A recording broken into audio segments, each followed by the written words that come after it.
Les doy la bienvenida aquí a Contexto Global. Yo soy Rodrigo Sedano, voy a estar acompañándoles para contarles todas las noticias internacionales. Vamos con los titulares.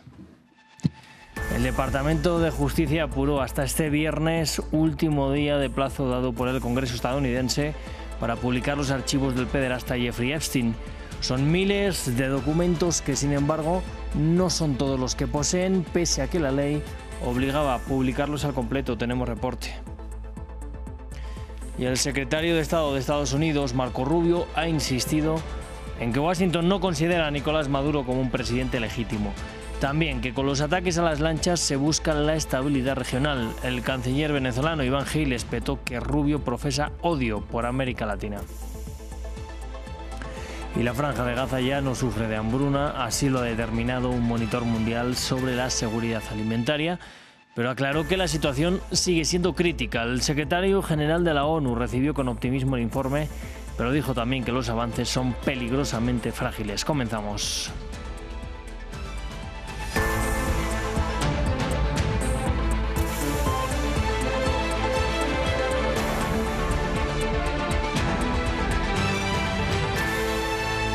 Pues vamos a abrir este informativo en Estados Unidos. Hay que hablar de los archivos del pederasta Jeffrey Epstein, que este viernes han sido finalmente publicados por el Departamento de Justicia. Lo han hecho en el último día de plazo que les dio el Congreso para ello y con matices. La ley firmada por el propio Donald Trump les obligaba a publicarlos al completo, pero no han publicado todos los documentos, pese a que son miles los que hoy han salido a la luz. Muchos de ellos tienen censura parcial para ocultar información sensible. Para conocer los primeros detalles de lo publicado nos vamos a ir hasta Washington con Natalia Cabrera. Natalia, muy buenas noches. Son muchos los documentos que hay que analizar, pero que hemos podido ver o que se ha podido conocer hasta el momento y qué ha dicho el Departamento de Justicia. Hola Rodrigo, pues lo que hizo el Departamento de Justicia fue justamente habilitar una página web que contiene un motor de búsqueda y que se divide en 4 carpetas, por decirlo de alguna manera. En primer lugar están los documentos de las cortes en los que hay distintas demandas que van desde, por ejemplo, procesos que se iniciaron en el estado de la Florida en 2005 hasta uno, por ejemplo, de 2008 en el que Epstein había llegado a un acuerdo con los demandantes. En ese momento también hay otra carpeta que habla de las revelaciones justamente que está haciendo el Departamento de Justicia en virtud del vencimiento de este plazo que le había otorgado esta ley que fue promulgada y aprobada primero por el Congreso y luego promulgada por el presidente Donald Trump, y es allí donde en teoría estarían todos los documentos nuevos. Y luego hay otra carpeta más que contiene todo este material que ya había sido revelado por el Comité de Vigilancia de la Cámara de Representantes, y asimismo uno más de los documentos que ya se conocían gracias a recursos presentados por distintas partes para solicitar información. En este motor de búsqueda también justamente se permite ingresar palabras, pero por ejemplo lo que estuvimos verificando es que no funciona muy bien. Pues de hecho ingresamos Epstein, ingresamos el nombre de Donald Trump también, y la búsqueda no arroja ningún resultado, y el mismo sistema dice y advierte que esto puede ser debido a que la mayoría de los documentos y muchos documentos son escaneados o escritos a mano, por lo cual no funcionaría correctamente.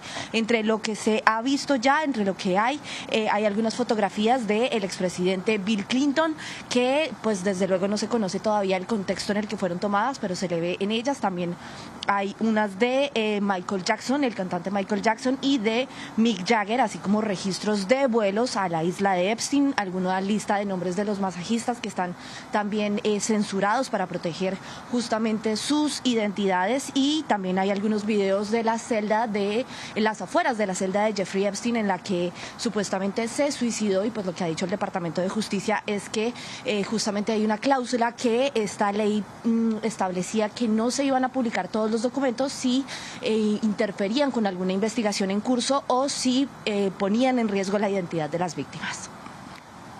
Bueno, Natalia, pues hay críticas del lado demócrata por algo que estábamos comentando, y es que no se ha publicado todo el material, ¿verdad?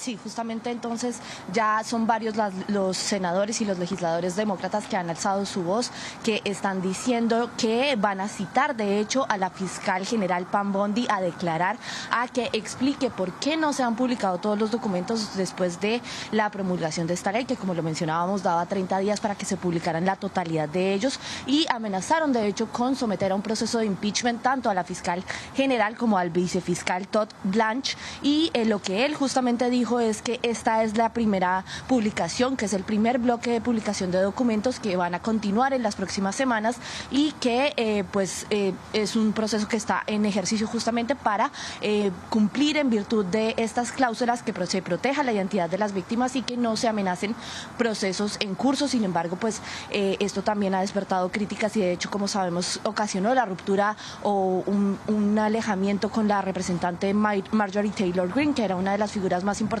del movimiento Make America Great Again y cercana al presidente Donald Trump, porque justamente el presidente, recordemos, pasó de haber prometido en la campaña que iba a publicar todos estos documentos y a luego presionar justamente a los congresistas para que no se publicaran.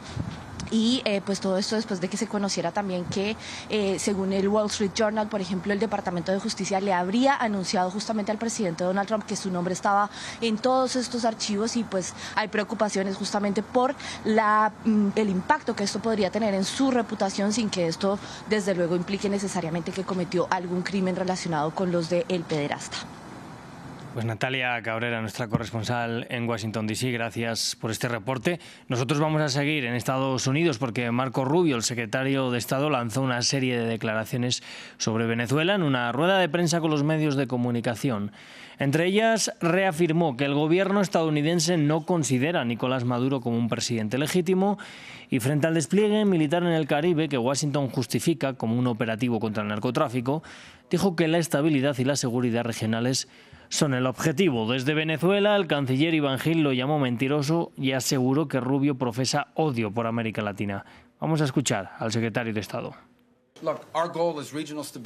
Nuestro objetivo es la estabilidad y la seguridad regionales en beneficio de Estados Unidos. El interés nacional de Estados Unidos, específicamente en lo que respecta a Venezuela, es el siguiente. Tenemos un régimen ilegítimo que coopera con Irán, con Hezbollah y con el narcotráfico y las organizaciones narcoterroristas, incluso no solo protegiendo sus cargamentos y permitiéndoles operar con impunidad, sino que también permite que algunos de ellos controlen el territorio.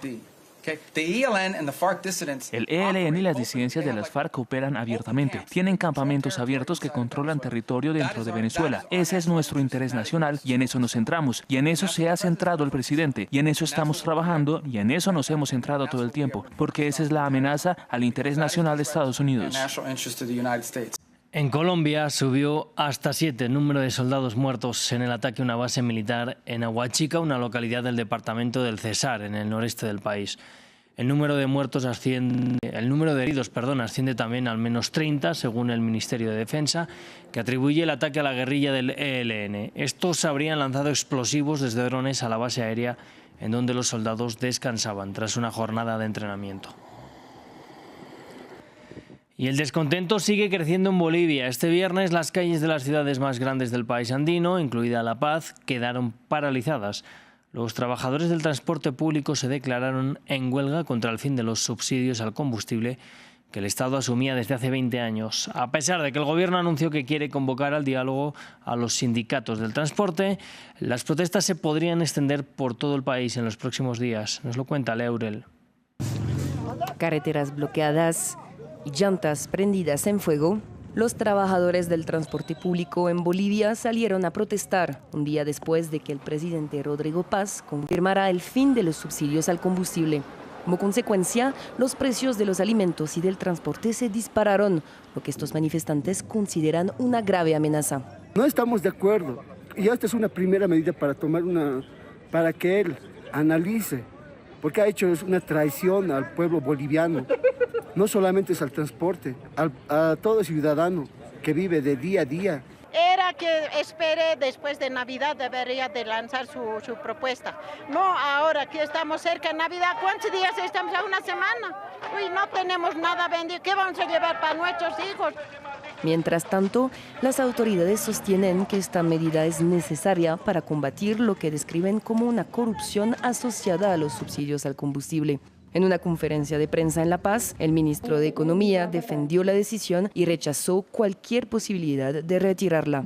El decreto 5503 se va a mantener porque es una señal absolutamente seria y optimista respecto del futuro de la economía. No podíamos seguir viviendo como estábamos viviendo, con un subsidio que le costaba al país $10 millones por día. El ejecutivo de Rodrigo Paz, que asumió el poder hace menos de 2 meses, espera que los recursos ahorrados por este decreto se llevarán ahora a la inversión productiva y a disminuir el importante déficit fiscal del país andino. Y vamos a la Franja de Gaza, la clasificación integrada de las fases de la seguridad alimentaria. Un monitor sobre el hambre dijo que ya no hay hambruna en el enclave palestino. Esto debido a la entrada de ayuda humanitaria que se dio tras el alto el fuego alcanzado en octubre. Sin embargo, apuntó que la situación sigue siendo crítica. En la Franja de Gaza ya no hay hambruna. Es la conclusión del IPC, un monitor mundial del hambre usado por Naciones Unidas, en su evaluación más reciente tras 4 meses de los últimos datos disponibles, debido a una mejora en la entrega de alimentos humanitarios en medio del frágil alto el fuego en el enclave. Sin embargo, especifica que la situación en el territorio palestino sigue crítica. Mi hijo no es muy activo, no corre mucho ni juega con otros niños, no corre como lo hacen los demás niños. Su estatura se mantiene igual, es bajito, no está creciendo. Su cabeza es más grande que el tamaño de su cuerpo. Mi hijo sigue así, como pueden ver, no puede salir como los otros niños a jugar con ellos ni hacer nada. Hace un tiempo perdí a mi hijo. Durante 45 días sufrió la misma condición de desnutrición. Mi hija sufre de desnutrición severa y acidosis. Mi hija tiene 4 años y no pesa más de 5 kilogramos. Mi hija no camina y su crecimiento está estancado. Me di cuenta de esto hace 1 año y medio. Desde el comienzo de la guerra no hay alimentos debido al cierre de los cruces. Arjuan empezó a cansarse desde el inicio de la guerra. Arjuan estaba bien, su peso era excelente, caminaba, se movía, jugaba con sus hermanos. Todo eso se detuvo. Israel controla todos los accesos al enclave costero. Kogat, la agencia militar israelí que coordina la ayuda, ya había rechazado en agosto que hubiera hambruna en Gaza. Para que una región sea clasificada como en hambruna por el IPC, al menos 20% de la población debe sufrir escasez extrema de alimentos.